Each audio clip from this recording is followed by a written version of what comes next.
Before I get started, over the last few days I've started gaining subscribers.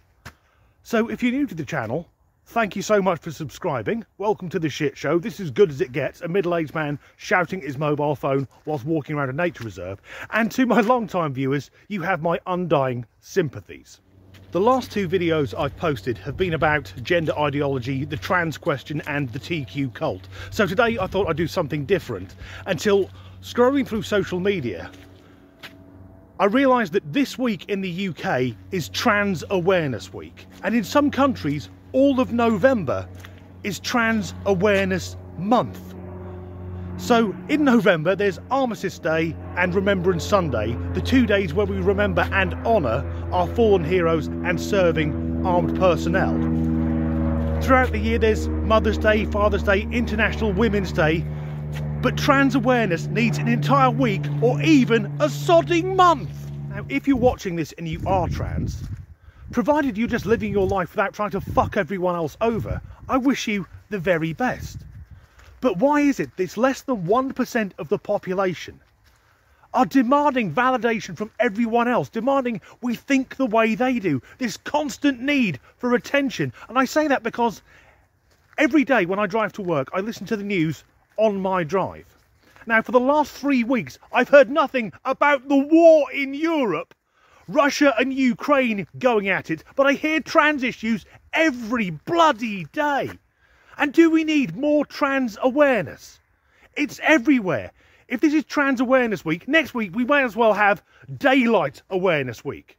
We need to educate people that every day as the Earth turns on its axis, the sun comes up. And then after that we can have Sun Awareness Week to teach people that the star closest to us is fucking hot. No other group in society demands so much attention, claims victimhood so much, whilst not treating anyone else with the respect they demand. So if it's Trans Awareness Week, let's do some trans awareness. We'll start with trans women in women's sport. So there's a clip coming up of a young lady called Olivia Krolczyk. She's an American, and earlier this year she submitted a paper to a very woke university or college professor, a professor who was in her late 20s. How the hell do you get to be a professor at that age? Well, I guess you never leave academia, you never experience the real world. Anyway, Olivia's paper was on women's sport, and the woke professor knocked it back because Olivia used the term biological women. The professor said this was transphobic. Now, how the fuck can you do a paper on women's sport if you can't mention women? It backfired on the professor. She was lucky to keep her job.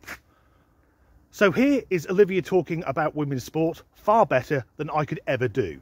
I fear for girls everywhere. I fear that science is being ignored, and I fear that our voices are being erased.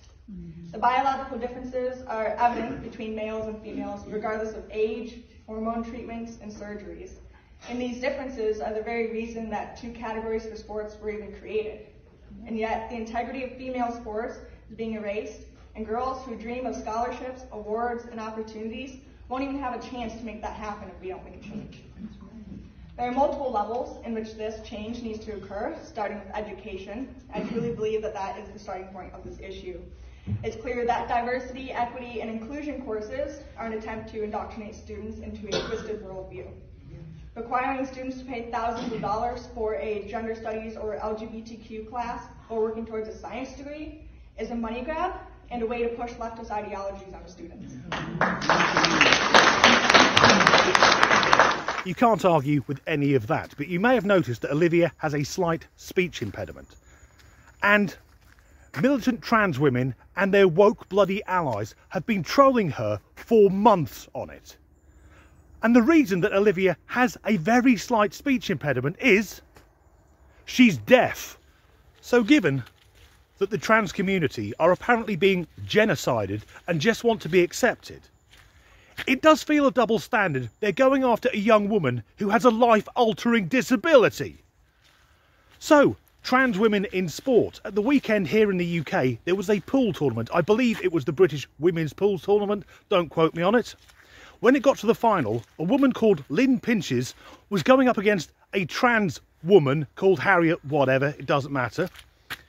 Rather than compete against a trans woman who was there in a women's only sport, Lynn forfeited the match. I've got the clip here. Listen for the crowd when they realise what she's doing.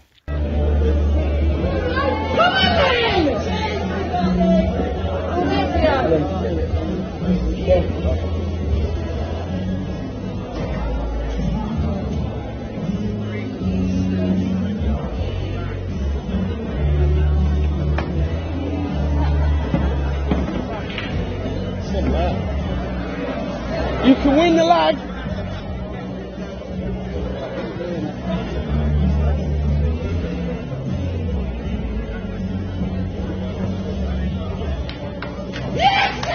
Yes, man.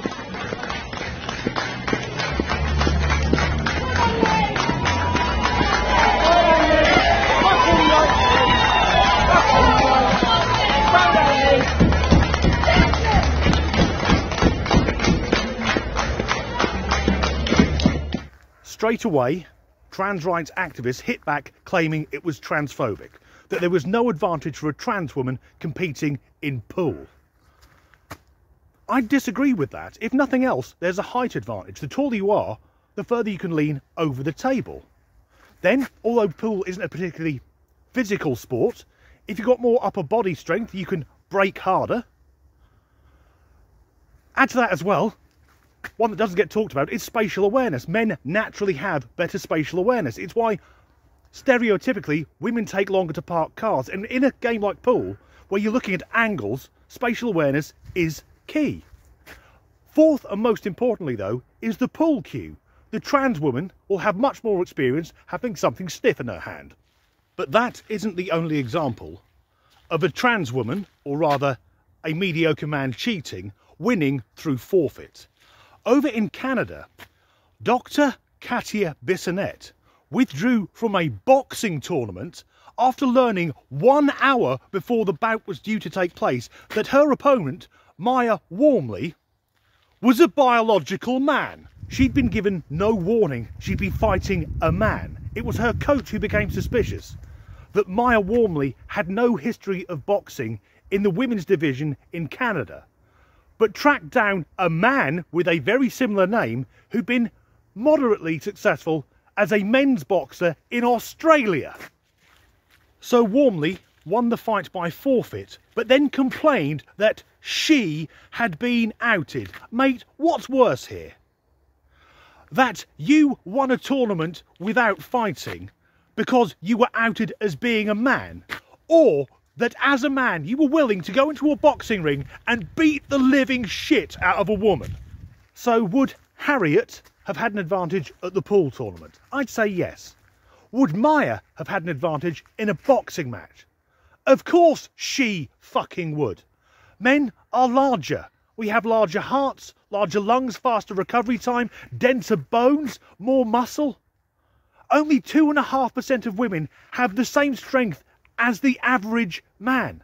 The average man is stronger than 97.5% of women. And in previous MMA fights where trans women have fought actual women, the women have had their skulls broken. Trans Awareness Week. Now let's leave the world of sport and go on to another important topic on Trans Awareness Week. Trans women using women-only spaces. This isn't really about freedom of speech. This is about debating somebody's existence, debating somebody's right to go to the toilet. If we were to debate black people's existence, if we were to debate Jewish people's existence, there would be outrage, but it's perfectly acceptable to debate trans existence. There shouldn't be this tension between trans rights and non-trans women's rights. I think that a lot of that is being stirred up to drive division and to divide hate. Most of the time, I transitioned 10 years ago, and you know, I've always felt comfortable using the bathroom and I've never been challenged, whereas I do know some women who aren't transgender who have been challenged by people. And so if we start talking about who can use the bathrooms, then that becomes a very, very slippery slope. Something the TQ cult are very clever with is the way they use language. It's very manipulative.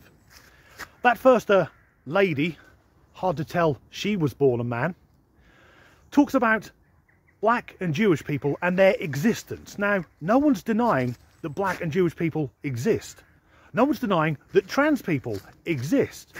The question is, should certain people go into certain areas? Now, if we started saying that black and Jewish people couldn't go into the same bathrooms as white people, that would be fucking racist. That isn't the argument here. The argument is, should a DNA man be able to use a women's toilet? And I will say, if you are a confused man in a dress and you think your right to go into a women's restroom is more important than the safety, or at least the perceived safety, of the actual females using those facilities, you, sir, are the one feminine thing you will never really have. You are a... And the second, woman. The way that she says the rights of trans and non-trans. The trans comes first. It's an attempt to normalise it, to say trans is the norm, everything else isn't, rather than saying the rights of normal and trans people. Also, I have to say, that beautiful woman looks like Roy Orbison in a wig. And why shouldn't trans women use actual women's restrooms? Well, here's a clip. Hey guys, I'm in the women's restroom. I'm in the woman's restroom. That is creepy as fuck.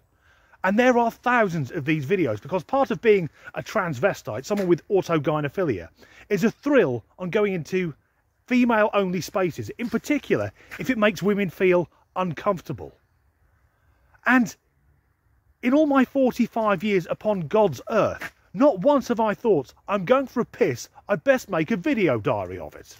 Yes, there are some people with genuine gender dysphoria, a horrible mental illness, but for the vast majority, it's a kink, it's a fetish, which now has become normalised. It is getting played out everywhere. But for more on Trans Awareness Week, let's see how insensitive one of the trans community can actually be. Realizing I'm transgender was my personal 9/11. That is to say, it wasn't that big a deal. I kind of had it coming, and it's a really handy excuse for all the awful stuff I do. Where to begin? That last part about an excuse for the terrible things that he does because that is a man. Yeah, I agree with that. A big part of woke ideology is playing the victim in order to be terrible to everyone else. But using 9/11 as a comparison, the day that changed the world, a terrorist atrocity that murdered 3,000 innocent people, that led to 2 wars, claiming more deaths, including over 1 million Iraqi civilians, and making light of it, and somehow claiming that that fucker is oppressed. We're coming to the end of this video, thankfully. Let's finish on a short clip which is just bizarre. You need confirmation that trans women are women? Cotton balls. I use so many of them. I never used to. I don't know what to say there. I mean, I will say that one was quite convincing. Not as convincing as some of the Asian... No, the Asians don't call themselves trans women, they're just ladyboys. And they don't make a big fucking issue out of it either. It isn't use my pronouns, I'm a real woman, they just get on with it. But using cotton balls is a way of affirming you're a real woman. I use cotton balls. Does that mean I now have to go home and arrange to have my cock cut off? As ever, thanks for watching.